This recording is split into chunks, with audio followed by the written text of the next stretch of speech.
Hey, Mike, do you know what Auld Lang Syne means? No, old friends? Something about friends? No, No. it's old times long past. Aren't you Scottish? Times long past. Yeah. No one sings that song anymore. When's the last time you went to like a New Year's Eve party? The last time you hosted one. That's right. Hey, it's Matt Robison, and I am here with our certified financial planner, Mike Morton, here on 5 Minute Finance, the show where we break things down. We make them simple. We don't try to optimize the heck out of your life. We just try to lighten the load and send you on your way. Mike, it's kind of our New Year's Eve episode. Woo, welcome to the new year. Yes, yay. Or, maybe you're listening to this as we are ushering out the old. We are going to do a little bit of out with the old, in with the new today. You want to talk about how to productively, easily, in a way that will make you feel freaking fantastic, turn the page on 2025 and go sprinting into 2026 so easily. And not optimize.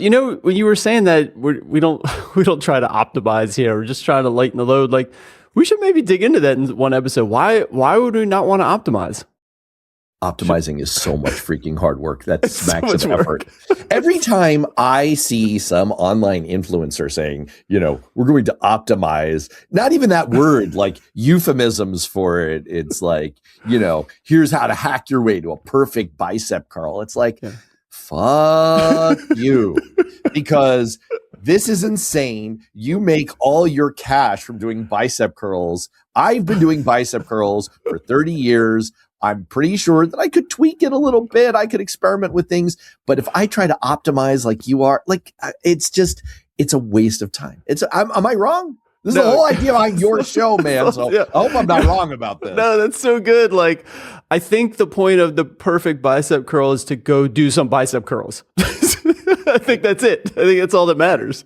Well, it's like the food writer Michael Pollan said, eat real food, not too much, mostly vegetables. Like, you can really break down most diets to you don't have to do paleo. You can just, and don't eat crap. You know what crap stands for?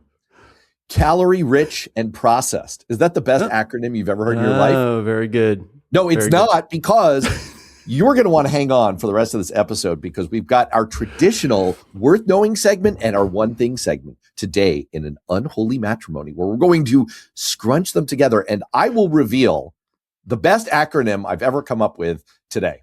It's truly good. Did you come up with it? Because I don't know about that. Yeah, I came up with it, and it's the best one I've come up with today. Oh, okay. And it will reveal a way to make really great New Year's resolutions. But speaking of which, what you want to talk about in the main discussion in today's show is kind of prepping for the new year. What are people going to get? Yeah, let's set the stage, man. Let's get ready for 2026 and make it your best year, at least at the start of the year, your best forward-looking year.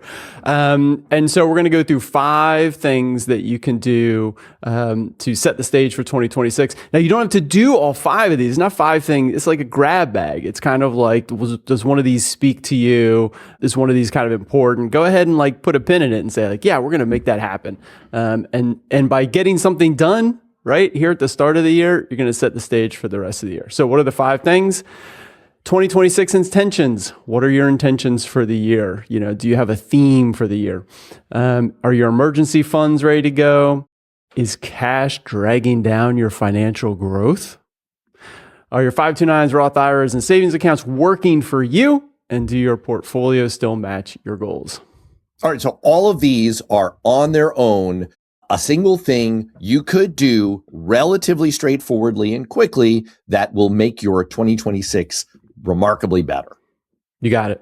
All right. Well, let's get to it. Talk about intention. That's $100 word. What do you mean, your 2026 intentions? It sounds like my future father-in-law is querying me about what I want to do with his daughter. What are your intentions, son? What? There's kind of a lot of times there's a theme to the year. There's something that you've been wanting to work on, or it's time for this thing. It could be a stage of life. It could be like your kid's stage, we're getting set for kindergarten is starting this year, the school transition. Could be a career. You're like, this is the year I finally need to, figure out what do I want to do now? I finally got to get out of this thing that's been burning me out and get to the next thing.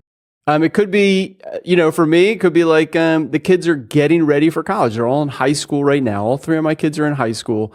So I know this next summer, 2026, is like one of the last summers that we have together as a family. So that could be an intention of like, you know what?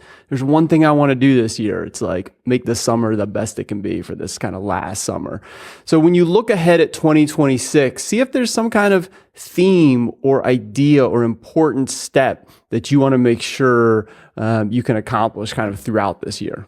Well, so you're saying make the main thing the main thing. There's going to be a billion things you're going to have to do and tackle and not do this year, but just have like in golf, like you have a swing thought, like have a unifying theme for above all else. Here's the number one thing I'm going to keep in the back of my mind for the coming year. That's exactly right. And that helps you drive all those millions of other decisions. What should we do this weekend? What's important to look at or like whatever. There's going to be a million throughout the year. So if you have some kind of overarching theme, a lot of people do a word is a way of doing it. It's like, the word or a phrase for 2026, we're going to be present. That could be the word for the year. Or I'm going to try to, get financially, secure. Right? Could be like the theme for the year. Hey, I want to make sure everything's financially secure. So whatever it is kind of the theme for the year. I think it's great to set at the start of the year, right? And so that you keep that main thing, the main thing. So that's a great one. And it doesn't have to take super long. All right, what's number 2? Number 2, emergency funds. Let's make sure that you've got money set aside in case of financial emergency. So if that's all set, boom, you can skip the next minute and a half of this podcast. Right. So this is go look at your checking account or wherever you keep your ready cash and just look at number. Yeah. You want to, typically we say 3 to 6 months of expenses. That's in case you lose a job. That's the number one sort of financial emergency. Now, a couple things about emergency funds. One, this is not a fund for when your hot water heater breaks on you. That is an emergency. You're out of hot water, but your hot water heater is not going to last forever. Okay. That is not a financial emergency. So you got to really understand, like, we got a plan for that. Like your roof is going to need replacing. So you need a plan for that. That's not a financial emergency. Emergencies are unexpected unknowns. All right. And so unknown unknowns. Exactly. Right. As opposed to known unknowns. Man, you know what? Talk about copywriting phrases. We have got to come up with, or we need to ask ChatGPT in the course of this conversation. We've talked about this before, this fallacy that like, this is an unexpected expense. That's an unexpected expense. And your point is like, dudes and dudettes, you can plan in your budget for the stream of, quote, unexpected expenses that are going to kind of keep coming up. It's your car is going to need a repair on average every 2 years. That's going to cost you $800. You can budget for that. And you don't even have to budget for that specifically. You just know that there's a certain amount of this that's going to come up. Yeah, that's exactly right. So these are unknown unknowns. You have to have something ready. Here's the 2 things. Make sure it's easily available. Okay, so that you can easily get this cash. It doesn't literally have to be sitting cash in your bank account, but just needs to be available. And the other thing is most of the people that I work with, Matt, have built up, significant savings. You don't need to treat your emergency fund as a separate fund. Don't leave 50 grand just sitting in cash, earning no interest, and then have the rest of your portfolio over here. The 50 grand can be part of your overall investment strategy. Because again, most likely you're not going to need it. It's for an emergency. All right. Number 3, you said is cash dragging down your financial growth? I assume what you're saying here is if you have too much cash, you're going to transfer it to me. Yes, that's exactly right. It's perfect. It's Mike at mortonfa.com. Exactly. Yeah. You could just Zelle right over there. Yeah. Too much cash sitting around. Is it burning a hole in your pocket? Here, let me help you out. All right. What do you mean by too much cash dragging you so, down? This is yeah. not a problem I have. And a lot of people come to me with this too. It's like they're great savers, So you've been saving for a long time, maxing out the 401k and the other accounts. And you've built up, 100,000 or 200,000, in your brokerage account just from saving. And so that's what I mean by too much cash. You want cash earns, right now, if you have it in a money market account or savings account, high yield account, 3.5%, pretty decent. Most people don't even have it there. They have it sitting in like their regular checking or even a savings account earning nothing. And that's real money. I mean, if you have 100 grand and you could be earning almost 3 to 4% interest, that's a few nice dinners out, throughout the year. So don't do that. And like we were just saying about the emergency fund, make sure it's invested as part of your overall portfolio. So don't sit with like too much cash. Again, take a look at your overall 401k and brokerage and checking and savings. You don't need that much cash just sitting around idle. I certainly have good uses, I could put it to. All right. Number 4. This was something about like, are your 529s working without? Wait, you know what this reminds me of? It's like that scene in Austin Powers. It's like, who does Roth IRA work for? All right, let's get medieval on our accounts. What do you mean? Are they working for you? Are they working for you? Or are your accounts working for you? So this is the 529s, IRAs, 401ks. The idea here is you want all those accounts working for you, not against you. Set up the automatic transfers, set up automatic investing so you can set it and forget it. And those accounts are now working for you. Every dollar has a job for now or for the future. And everything's coordinated. But most importantly, set up auto transfers. You're already doing it in your 401k. It's coming right out of your paycheck. Set up auto transfers for your 529. Set up, on your calendar to put your IRA contribution once a year. Go ahead and get that done. We're here at the start of 2026. Go ahead and do that and put in the calendar reminder for next year. So make sure every account is working for you.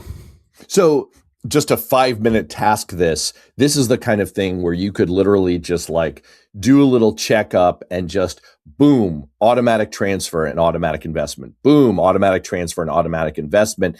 And if you don't see it, it is really relatively fast to do. Although, look, full disclosure, as I've said on this show before, sometimes you end up having to like call Fidelity and have them like fix it. It's actually not the most onerous thing in the world. So the point is just doing the checkup, you can definitely do in 5 minutes. Maybe the follow-up will be a separate task that you put on your calendar, but it sounds like this is a pretty straightforward one and it can yield you some serious cash during the year. I 100% agree. Make sure, again, setting the intentions and the stage for 2026. What's your plan for 529 contributions, 401k contributions, IRAs? Do you want to do charitable donations? Set it up now. Think like, hey, this is kind of the whole year. Here's what we're expecting and hoping to do, and set up those transfers now. And then boom, you can check in 3 or 6 months and make sure everything's going according to plan. And I guess the same thing could be said. We definitely covered this with the first one. Same thing with the emergency fund. That's a simple 5 minutes. Too much cash. That's a simple 5 minutes. What about this fifth one with your portfolio and your time horizons and goals? What's sort of the 5 minute? Well, explain it, and give me the 5 minute version of it. Yeah. So you just want to make sure that all of your investments are still the right ones for you. And this is a great once a year task.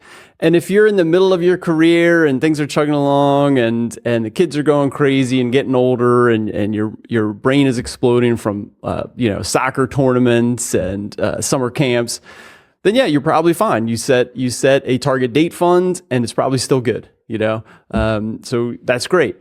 But maybe you're feeling like a little closer to a career change, or you're 1 year closer to retirement. It's now getting real. It's 5 more years away. So you want to check in and see where you are in your career arc and what financial needs you might have in the next 1 to 2 years.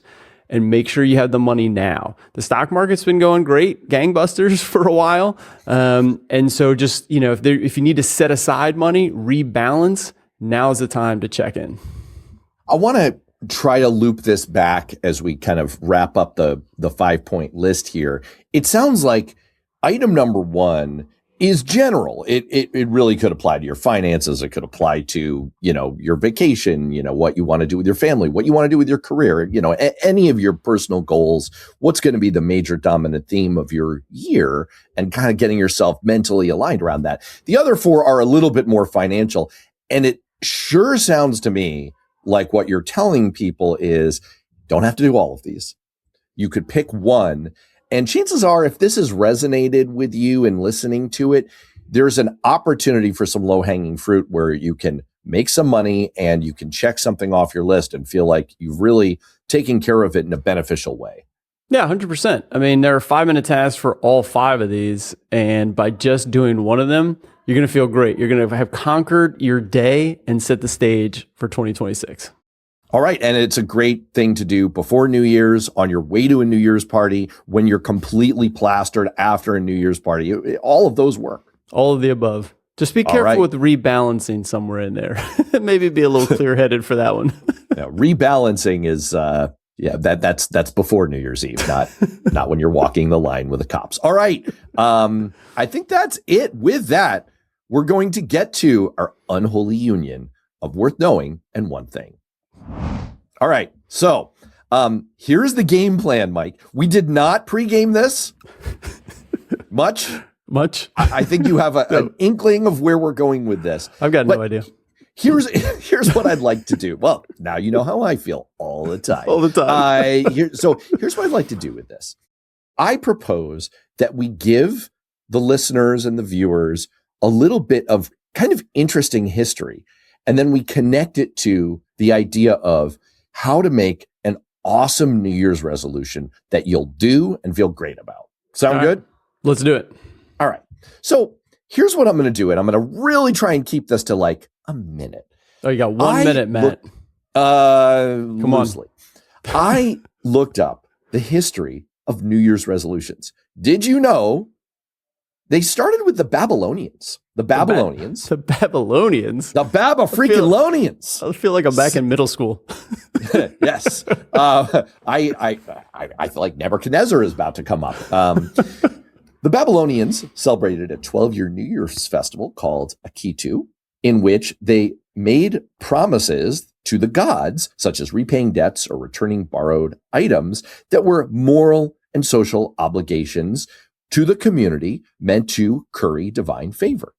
The Romans adapted the practice when January became the start of their year, January named after Janus, the god of beginnings and gates and transitions, famously depicted, by the way, with 2 faces looking forward and backward. Who knew that? That's a fact that's maybe not so much worth knowing. But the point is, the Romans kind of adapted it into making promises of good conduct at the start of the year to honor Janus. The Christians, of course, as they are wont to do, made it more of a repentance idea. The idea being resolutions are about renouncing sin. They're not, about like your productivity. John Wesley, the founder of Methodism, popularized the idea of covenant renewal services on New Year's Eve. And finally, in the last 150 years, New Year's resolution kind of took on a secular obligation air. They became closer to what we recognize today. And resolutions shifted from sin and virtue, as they had been to the Babylonians and the Romans and the Christians, to being about habits and self-control, self-management, your health, your money, your productivity, your weight, and generally your discipline, which is why New Year's resolutions today are this weird amalgam with ancient moral weight, right? There's like this sin and, overcoming moral failings aspect to them, but they're meant to sort of deliver modern behavioral change. And they feel like a psychological obligation, like a burden that we carry, that are more about guilt than improvement or renewal. So that is my brief nutshell history of New Year's resolutions. Worth knowing. I like how you combined all of that into one minute. Well, maybe 2. But here's the connection point that I'd like to make, and where I really would like to kind of ask you for your reaction to this, because this is basically what you do, right? Like you basically work with people to help them make future commitments to actions that will benefit them, that take a little bit of forethought, maybe a little bit of effort up front. So what I would like to suggest to people, given where we left off in the history of New Year's resolutions, is that this year you scrawl your resolution. Scrawl. Damn it. Scroll it. Okay, you ready? It's an acronym. Oh, an acronym. Boy. I knew it was coming. Okay. I want to suggest that people make one New Year's resolution that is simple, clear, rewarding, achievable, written, and lasts.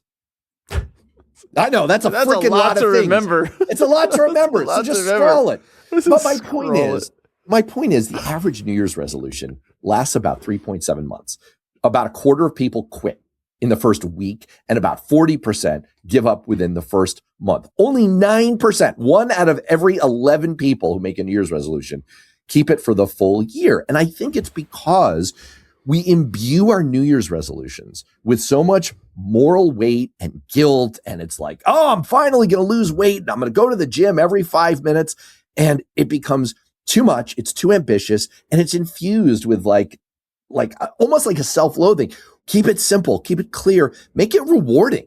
Like make it something that's going to make you feel great and something that you can definitely do. Write it down so that it will last throughout the year.